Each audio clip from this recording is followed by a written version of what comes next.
Saya Nita Agustina dari kelas 12 MIPA 5. Kali ini kita akan membahas Indonesia dalam panggung dunia. Yang pertama adalah landasan politik luar negeri Indonesia. Indonesia menjalankan politik luar negeri bebas aktif, bertumpu pada ideologi Pancasila dan landasan konstitusional Undang-Undang Dasar 1945 yang merupakan dasar hukum tertinggi negara Indonesia. Pancasila sebagai landasan ideologi Indonesia yang mencerminkan nilai-nilai yang terkandung dalam Pancasila sebagai pedoman Indonesia dalam memperjuangkan kepentingan nasional dan hubungan internasional. Lalu, apa yang dimaksud politik luar negeri bebas aktif? Bebas artinya negara Indonesia tidak memihak salah satu blok kekuatan yang ada di dunia. Aktif artinya negara Indonesia selalu aktif dalam menciptakan perdamaian dunia. Negara Indonesia aktif dalam menyelesaikan permasalahan internasional berdasarkan politik luar negeri bebas aktif. Negara Indonesia berhak menentukan arah, sikap, dan keinginannya sebagai negara yang merdeka dan berdaulat. Dengan demikian, negara Indonesia tidak dapat dipengaruhi kebijakan politik luar negeri negara lain. Lalu, apa kaitan antara pelaksanaan politik luar negeri bebas aktif Indonesia dengan isi pembukaan Undang-Undang Dasar 1945? Karena Undang-Undang Dasar 1945 sebagai landasan konstitusional, artinya landasan tersebut sangat penting bagi pelaksanaan politik luar negeri Indonesia dalam menunjang ketercapaiannya tujuan nasional bangsa Indonesia. Jadi, kaitannya yaitu Indonesia melaksanakan ketertiban dunia berdasarkan kemerdekaan, perdamaian abadi dan keadilan sosial, serta bebas menentukan nasib bangsanya sendiri, serta aktif dalam misi perdamaian dunia. Setelah itu, apa dasar pemikiran lahirnya kebijakan politik luar negeri bebas aktif Indonesia? Muhammad Hatta menyebutnya sebagai salah satu faktor yang membentuk politik luar negeri Indonesia, yaitu kelima sila yang termuat dalam Pancasila. Berisi pedoman dasar bagi pelaksanaan kehidupan berbangsa dan bernegara yang ideal dan mencakup seluruh sandi kehidupan manusia. Hatta lebih lanjut mengatakan bahwa Pancasila merupakan salah satu faktor objektif yang berpengaruh atas politik luar negeri. Lalu selanjutnya, perbandingan dalam hal penerapan kebijakan politik luar negeri bebas aktif Indonesia. Yang pertama adalah pada masa demokrasi parlementer, pemerintah Indonesia yang ingin memperkuat eksistensi NKRI di kancah internasional melalui kebijakan-kebijakan politik luar negeri, yaitu berusaha menghapus kebijakan penjajahan di atas dunia sesuai dengan pembukaan Undang-Undang Dasar 1945 pada alinea pertama, lalu mendapatkan pengakuan kedaulatan dari dunia internasional dan meruntuhkan sistem kolonial secara menyeluruh dan menciptakan perdamaian dunia. Lalu pada masa demokrasi terpimpin, kebijakan yang dilakukan antara lain pengembalian Irian Barat yang pada awalnya mengupayakan jalan diplomasi melalui tuntutan terhadap Belanda untuk mengembalikan kawasan Irian Barat ke Indonesia.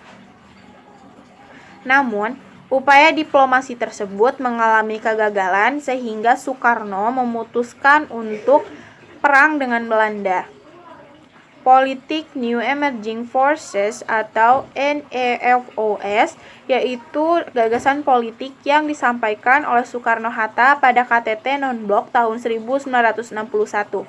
Penyampaian gagasan tersebut merupakan realisasi daripada Soekarno yaitu membangun dunia kembali yang bertujuan untuk melakukan konfrontasi penuh melawan kolonialisme dan imperialisme.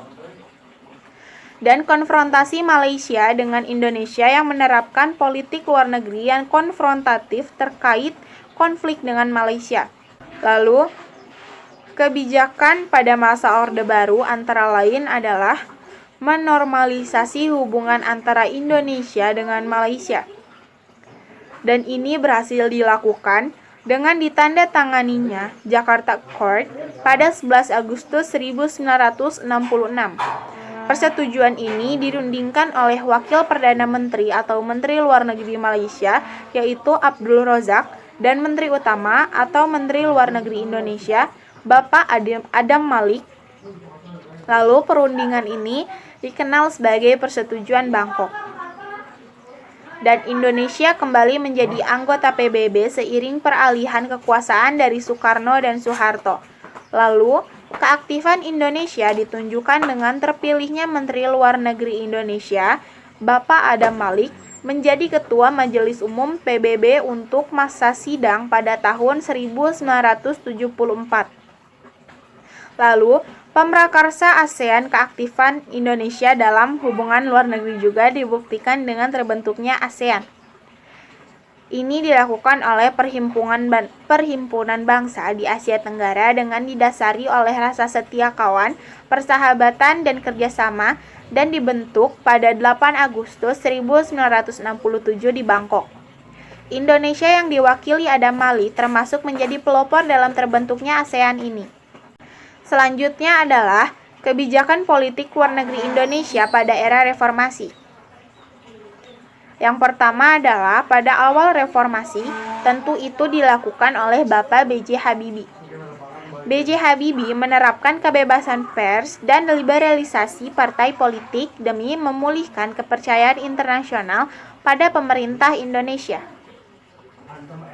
Selain itu, B.J. Habibie juga bekerja sama dengan organisasi multilateral seperti CGI, IMF, World Bank, dan ILO untuk realisasi reformasi pembangunan ekonomi Indonesia. Selanjutnya, pada masa pemerintahan Abdurrahman Wahid atau yang biasa kita kenal dengan Gus Dur, politik luar negeri Indonesia yang diterapkan dalam diplomasi persatuan. Kebijakan tersebut merupakan kunjungan perjalanan internasional Gus Dur menuju lebih dari 80 negara untuk memperoleh dukungan internasional yang sedang menghadapi masalah disintegrasi bangsa.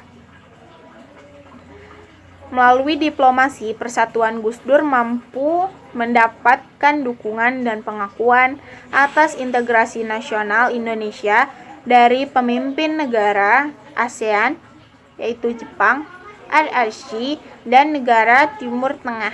Selanjutnya, pada masa Megawati, diplomasi ke negara-negara lain juga diterapkan pada masa pemerintahan Megawati tahun 2001 sampai 2004. Megawati tercatat melakukan 6 kali pergi ke luar negeri untuk mengunjungi 27 negara. Kunjungan tersebut bertujuan untuk mendapatkan kepercayaan internasional dalam masalah disintegrasi bangsa dan kasus pelanggaran HAM. Yang terakhir, pada masa Susilo Bambang Yudhoyono atau Bapak SBY, Indonesia sukses menyelesaikan beberapa masalah internasional seperti kasus illegal logging, perbatasan Ambalat, dan kekerasan terhadap pekerja. Selain itu, politik luar negeri Indonesia pada masa SBY juga berusaha meningkatkan kualitas perdagangan dan investasi tingkat nasional dan internasional. Mohon maaf bila terdapat banyak kesalahan dan terima kasih sudah menonton.